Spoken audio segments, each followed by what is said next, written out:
Satara news, निर्भीड व निष्पक्ष बातमी देणारं एकमेव व्यासपीठ।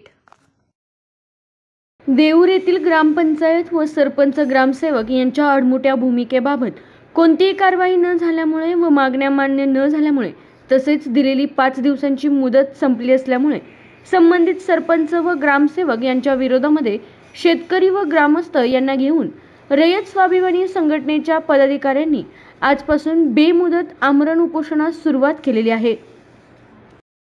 पंच सदस्य आज जो विषय जो आहे, आज रयत स्वाभिमानी संघटना साताराचे सुशील कदम हे आज एक दिवसीय लक्षणीय म्हणजे उपोषण करणार आहेत। तर त्याचं कारण असं आहे की देऊरमध्ये 25-15चा रस्ता जो आहे, जो शिवाजी पुतळा ते राजवाडा या रस्त्याचा जो निधी आहे, म्हणजे 25-15 मधून आपण 1 वर्षापूर्वीच मासिक मीटिंगमध्ये विषय घेतला। त्यावेळेला आमच्या सरपंचांनी सांगितलं की हा विषय म्हणजे तुमचं काम आहे, आम्ही सत्ताधारी आहोत, आम्हाला वाटेल ते आम्ही देणार नाही, तर तुमच्यांना आम्ही देणार नाही, म्हणजे देखभाल दुरुस्तीचा जो आपल्याला ठराव पाहिजे तो देणार नाही। तरी त्यांची मनधरणी करून ते आम्हाला मिळालं काम। 1 वर्षानंतर आता वर्क ऑर्डर हातात आली होती, पण त्याच्या अगोदरच घटस्थापने दिवशी सत्ताधाऱ्यांनी आणि शिवाय सरपंचांनी तिथे जाऊन त्या कामाची सुरुवात केली।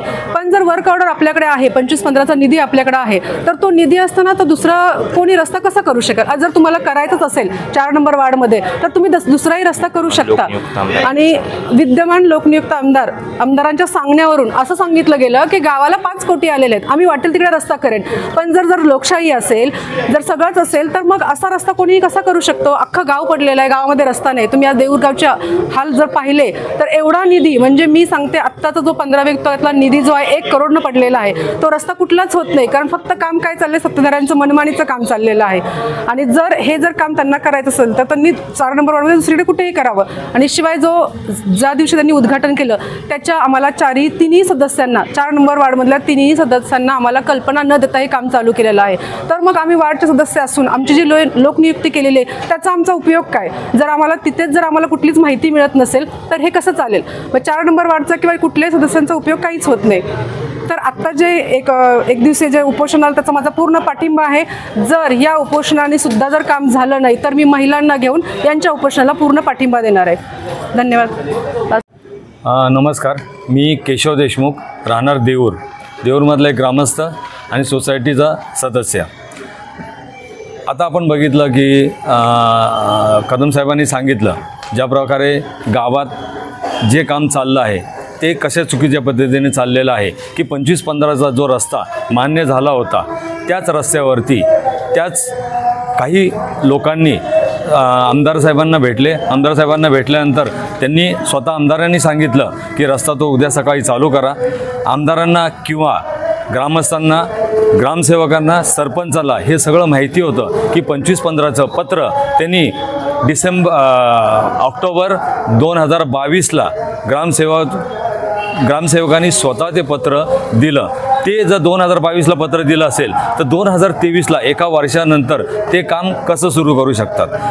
जे काम स्वतः सरपंचांनी सही केलेली आहे तोच सरपंच त्याच कामावर निधी पडला 25-15चा, त्याच्यावरती दुसरा निधी आमदार साहेबांकडून घेऊन आमदार साहेबांनी सांगून काम सुरू करा, हे कसं होऊ शकतं? एका रस्त्याला 2 निधी कधीच पडत नाहीत। 25-15चा रस्त्याचं जे निधी आला आहे तो दुसऱ्या कोणत्याही कामावरती कोणालाही वापरता येत नाही। ग्रामस्थांनी किंवा तिथल्या जे काय म्हणतात त्याला सरपंच किंवा ग्रामसेवक त्यांनी सांगितलं की हा रस्ता तुम्ही दुसऱ्या ठिकाणी शिफ्ट करा, तो कधीही शिफ्ट होऊ शकत नाही।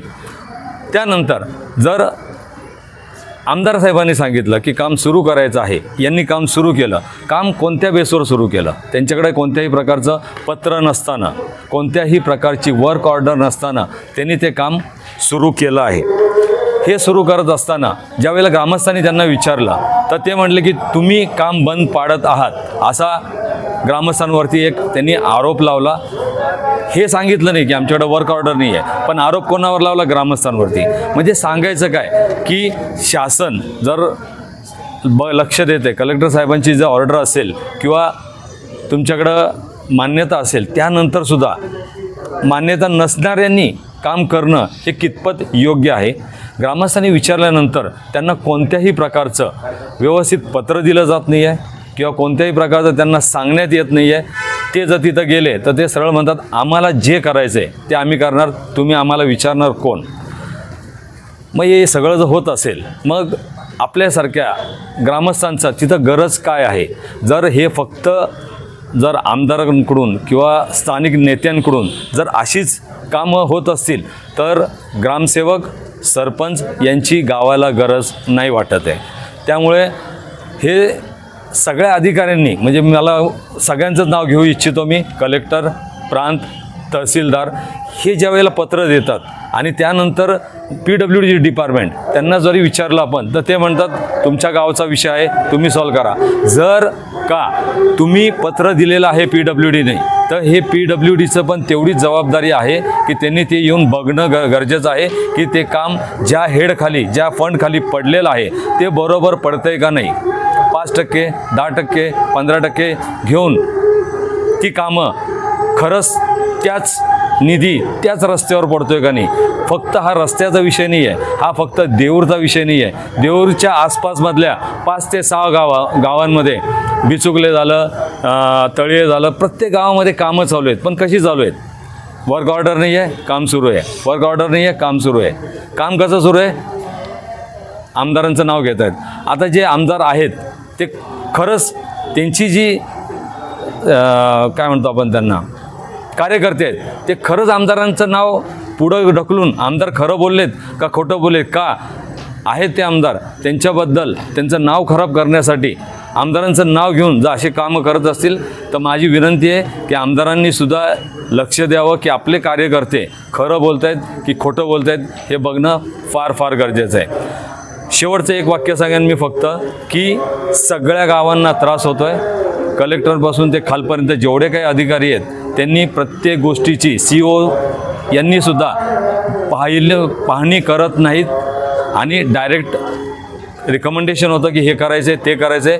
पण अस्तित्वात 5%मुळं काहीही होत नाही आहे. ते होऊ नये आणि फक्त जी परिस्थिती आज देऊर गावाची आहे, 5 वर्षात काही कामं झालेली नाही आहेत, निधी तसाच्या तसा पडलेला आहे, तर तो कोणत्याही गावाचं नुकसान होऊ नये एवढी माझी नम्र विनंती आहे. जय महाराष्ट्र. जय शिवराय. रयत स्वाभिमानी संघटनेच्या वतीनं दिनांक 16/10/2023 रोजी देऊर ग्रामपंचायत आणि ग्रामसेवक यांच्या विरोधात त्यांच्या आडमोठ्या भूमिकेबाबत एक निवेदन देण्यात आले होतं.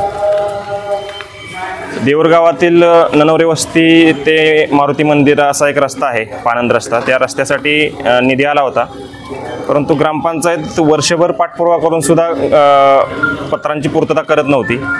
16 तारखेला आमचं पत्र गेलं, 24 तासाच्या आत त्यांचा ठराव आम्हाला मिळाला, त्याबद्दल त्यांचे आभार मानतोच. परंतु दुसरा एक विषय आपण त्यामध्ये मांडला होता की विदाऊट वर्क ऑर्डर आज गावामध्ये एक काम चालू आहे.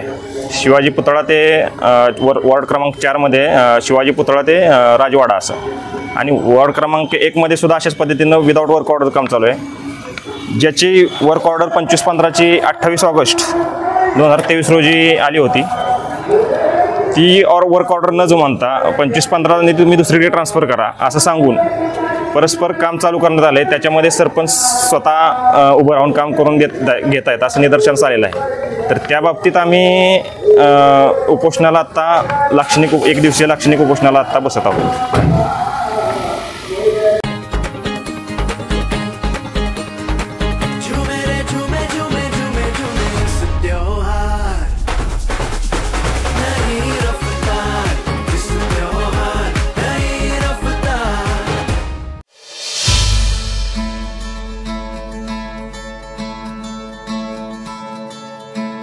संपर्क Samrat motors, Pune Bangalore highway, Godoli, Satara. Phone 9922 99 77 00. आपल्या तालुक्यातील जिल्ह्यातील बातम्या सर्वप्रथम पाहण्यासाठी आजच सातारा न्यूजला YouTube चॅनलवर सबस्क्राईब करा, लाईक करा, शेअर करा आणि बेल आयकॉन प्रेस करायला विसरू नका.